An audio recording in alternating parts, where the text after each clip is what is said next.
how did your friendship with him come about? Like, where did you meet Paul?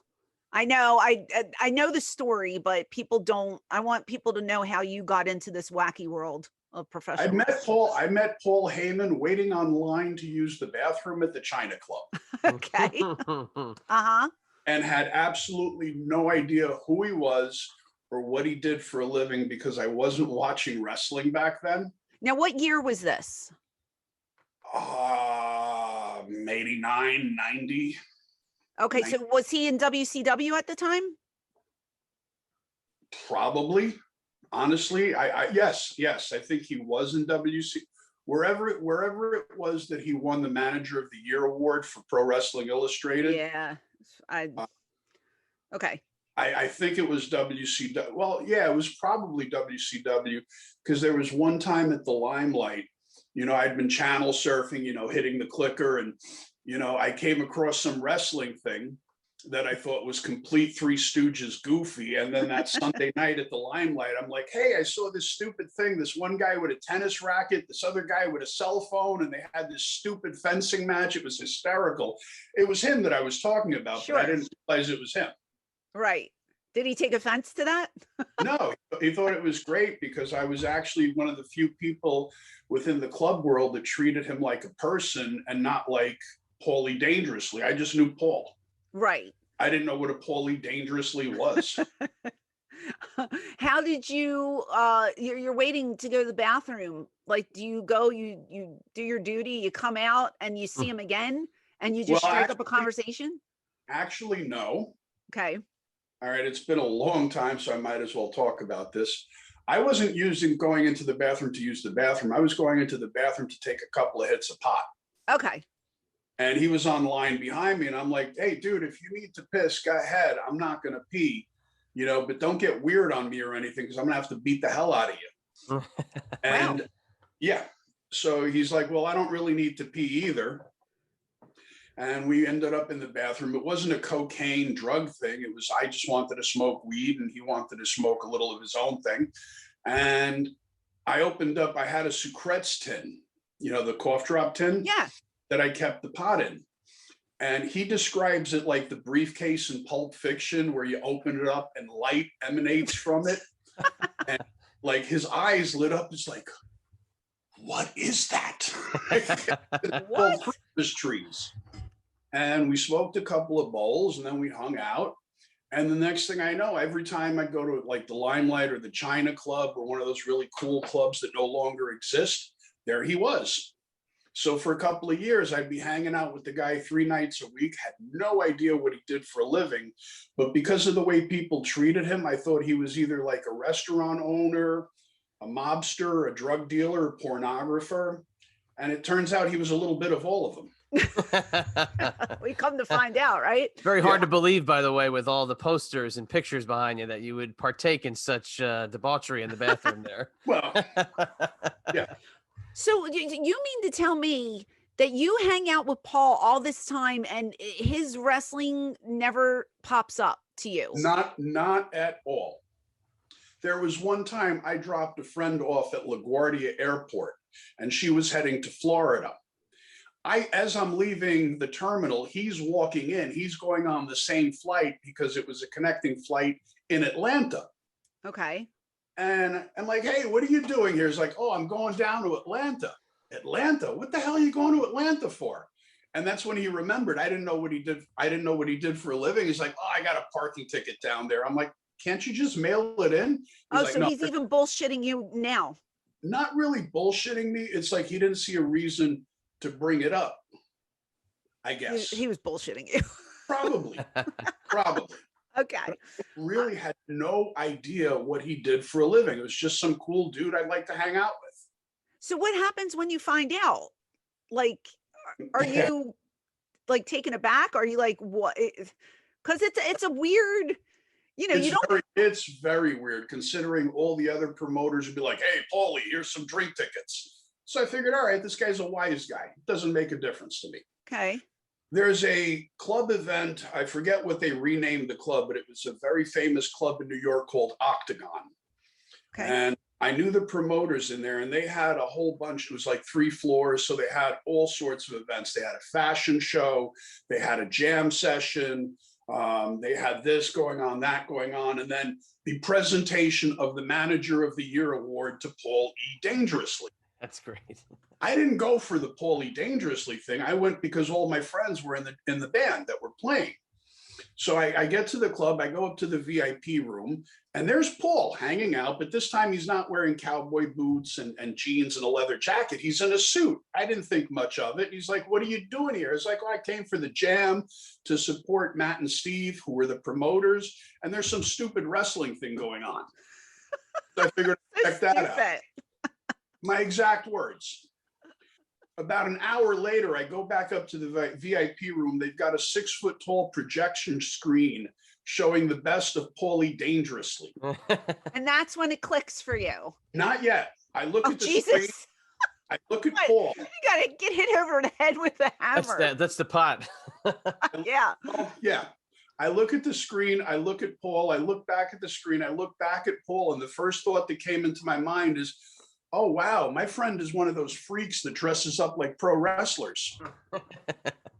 So you're just thinking in your head, he looks like Paulie Dangerously. I'm thinking he's a cosplayer. Oh, dear God, Harry. I didn't. He's wearing a sign. Denser than dense, He's my wearing a friend. sign that says who he is. Jesus. It didn't really click. And then he comes up, he puts his arm around my shoulder. He's like, "So who is that handsome guy on the screen?" I'm like, "That's you? That's what you do for a living?" Finally. He's like, "Yeah." I'm like, "Okay, cool." You want? I didn't know what to say. Yeah. I didn't hold it against him. After you called him an idiot 40 times and didn't know it. Oh, man, Stupid wrestling idiot. There was another time I was trying to do this thing at the Ritz where I was telling him the idea of putting a Ferris wheel inside of a club and like all sorts of weird stuff. And I kept telling him about this stand-up comedy routine about the invisible wrestler. And it just didn't click. I wasn't watching wrestling at the time. Yeah. You know, and when I would be channel surfing, it would be, you know, in the distance on a small screen. So it's not like he was that recognizable. You know, we didn't have high definition back in the 90s. No, but you see him in this room, you know they're giving an award out, and then you think he's cosplaying? Kind Come of. on, Harry. You're smarter than that. Yeah, I guess, but it just 2 and 2 didn't add up to 4 at that moment because Okay. I'd been out with the guy for a while. Yeah, I got you. I didn't have a clue that he was involved in that. So with your musical background, did you pitch to do stuff for us it was Paul? Okay. Okay. I was around before I ever did music, if you remember. Right. I was production. And then during the week, Paul would get me to do stuff like get an ad in the Daily News and little stuff like that. It wasn't until the crossover with WWF at the Manhattan Center, which was before the Barely Legal pay-per-view. So 97.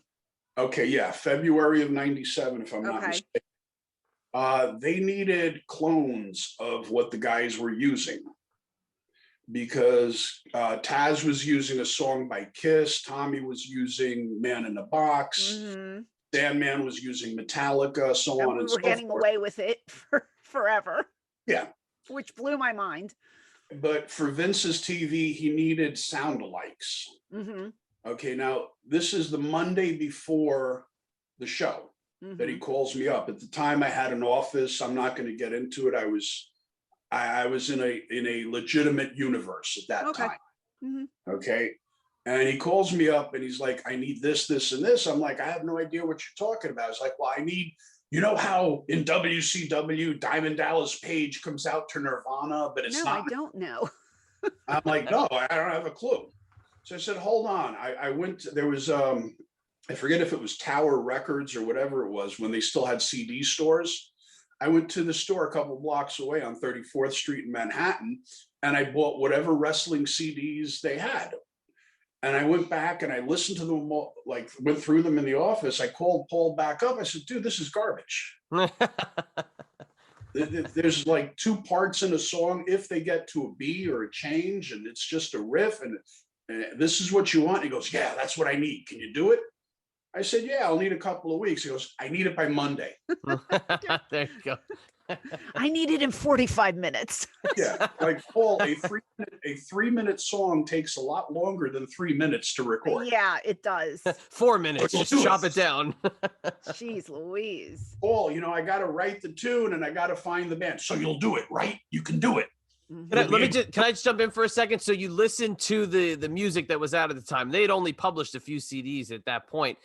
And it's really very basic, and a lot of the songs do sound nearly identical. So, right, your expert ear, you hear that, and you're like, this is a walk in the park for what I could do. Basically, it's 3 out of 4 bars. As long as the 4th bar doesn't sound exactly like another song, then you're not technically ripping somebody off. You're creating a sound alike.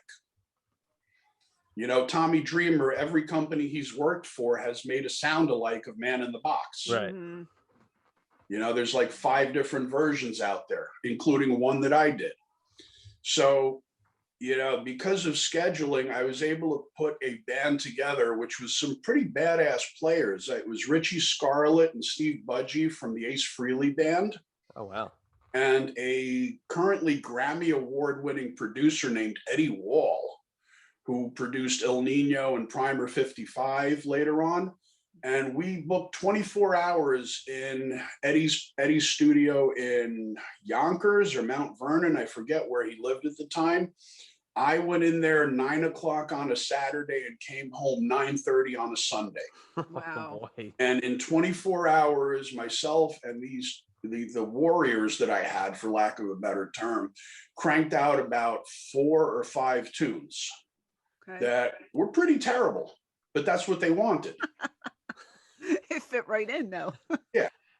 So then we had the Manhattan Center, and I showed up with the DAT tapes. There was no CD burners yet. CD burners hadn't made their way. If you wanted a CD of something, you had to pay $45 a CD at that point. Wow. Yeah. So I went to the Manhattan Center with the DAT tapes and was trying to get a sound check from them because quite literally, this stuff had just barely been mixed. It hadn't been mastered. And instead I ended up playing gin rummy with the Undertaker and eating catering from There you go. Well, hey. So the songs they played at the Manhattan Center that night for the ECW guys was you. Yes. And you could tell because it was distinctly different. And I remember the show very well. We've talked about it a lot because somebody else on the call wasn't at that show. But, the music really was different. But I think they ended up using the Dreamer music for Sandman when Sandman came through the crowd. So you could just tell there was something a little different than the WWF touch at the time. Yeah, I'm glad they didn't use the Sandman music for Sandman because that was, oh Lord, awful. That was absolutely terrible. Well, I didn't watch it because Shane Douglas would not let me go. Yeah. So I was bitter and refused to watch it that night. I was so mad. So you do the music for them. I thought I was done at that point. Yeah, like when does it come to you, or when does Paul actually say, hey, we're using all of this music, like we were using Thunder Kiss 65, I think, as our opening music theme. When does he come to you and say, Harry, what can you do? Does he suggest that you do it, or does a light bulb click and you could do something cool? It was Taz? Taz, brother, I like this. I want to use it all the time. And I was like, no. The music from New York? Yeah. In New York. Oh, Yeah. Okay. Okay.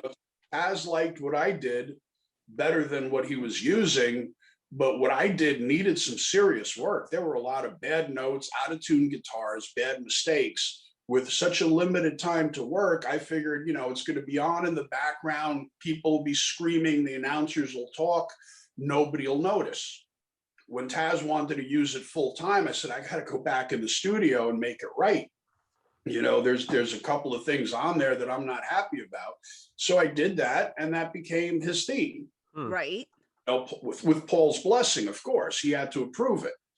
And because Taz and Perry Saturn worked together at the school, it became a politics thing where if Taz has his own music, then Perry Saturn has to have his own music. Okay. So now you're doing songs individually for the boys, who's coming to you and asking for them. Yeah, but still not something I expected to be an ongoing thing. You know, Perry Saturn wanted this, and elements of this song and that song, and he wanted it to be robotic and kind of like future Terminators type of thing. So we came up with Total Elimination. And then along comes the pay-per-view.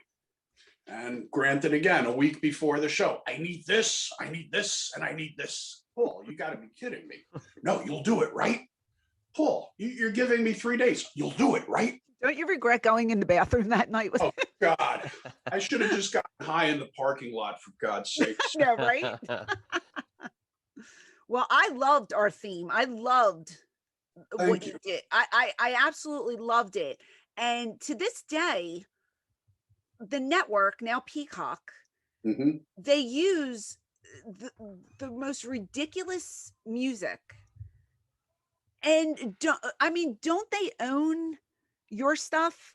Yeah. Why are they not? Do you have any? Nothing. I've never gotten the network. I will not get Peacock, so I couldn't answer what they're using. I have no clue. I don't understand that. They have the whole library of your stuff at their feet, and they're not using any of it, from what I'm told. Couldn't answer why they're not. Are they not even using the ECW theme? I don't watch on the later shows that it was used on. Yes, but if you go back to 95, 96, it is just piped in, Muzak, very horrible. It's bad. It didn't. So it would be anything after 97 because it didn't exist before that. Right, but you would think that they could just move it over. They've done that with their stuff instead of using the generic elevator music that they're using. Why wouldn't they use the library that you provided them? I have no clue. I got some DVDs from them. They were supposed to send me everything they use my stuff on. And on one of the DVDs that they have Taz's music, they overdubbed their own music. Right. Yes. I remember that. And I'm like, why would you spend the money and the time when you own it? That's my point. That's what I'm trying to say. Like, they have all this stuff and they're not using it. It just doesn't, and it was good.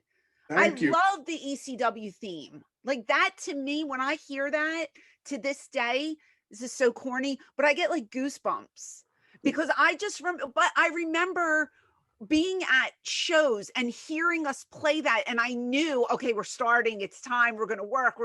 It brings me back years to being a performer, and like that song told me, okay, this show's about to start. We're going to do this. And it used to get me pumped up.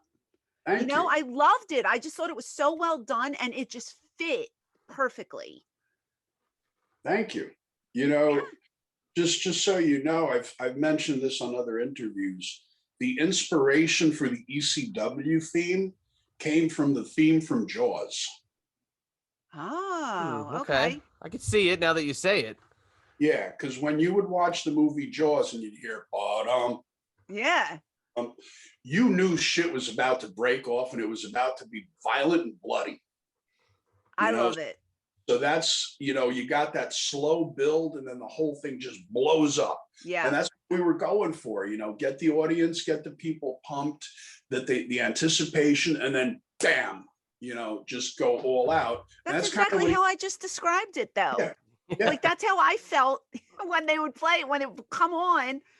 My nerves would start to get bad because I'm like, okay, we're starting. Oh my God, I have to do this. I have to get ready. And it woke me up, and we were starting our night. So it just fit perfectly. And I mean, to this day, when I hear it, I get goosies. I get the little goosebumps. I love it. That was another one of those crazy things where I had a deadline. I had to master Taz's music, master the Eliminators music. We had to write and create the Extreme theme.